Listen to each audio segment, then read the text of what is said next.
Yo guys, what's up? Samahan niyo na naman ako sa pinakamagulong araw na buhay ko. Let's go! Ay, di pa pala tayo pwede umalis. May ginagawa pa pala tayong assignment. Fast forward na nga dito guys, nag-aantay ako ng jeep tapos may dumating na. Ayun na, dali-dali na ako sumakay dyan guys kasi malilate na ako. Yari na naman ako kay ma'am. Wait. Malilate na ako kumakain ka pa. Naku po.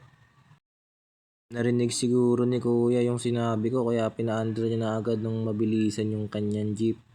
At sa kalagitnaan ng biyahe namin dito guys, bigla ako matutulala dito guys kasi biglang na lang yung tipong biglang nalaman ko may hinihintay ka lang palang bumalik. Sana sinabi mo dahil di ko maisip ano mang nagawa kong mali. Sana sinabi mo para di na umibig ang puso ko muli. Sana sinabi mo para di na umasang may tayo pa sa ulit. Sana sinabi mo hahayaan naman kita. kalimutan muna natin yung biglaang pangyayari na yun guys. At ito pala yung mga klase ko masisipag. And goodbye ma'am.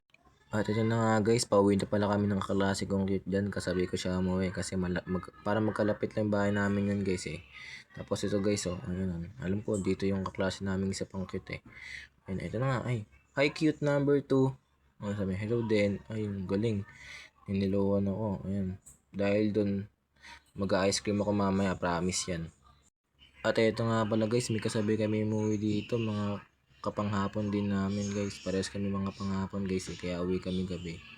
Ayun guys Yun kayo guys At ito na nga guys, nagkiwalay na kami ng klase kong cute number 1. At ito yung dati kong eskwelahan guys, dito ako dumaan guys At ito guys, huminto ako dito kasi akala ko may nakalimutan ako pero wala pala.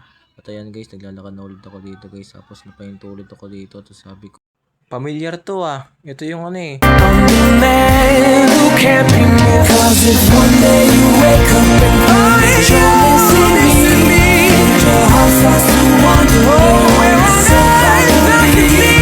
At dito guys, bumili ako ng ice cream kasi pinansin ako ng klase kong cute number 2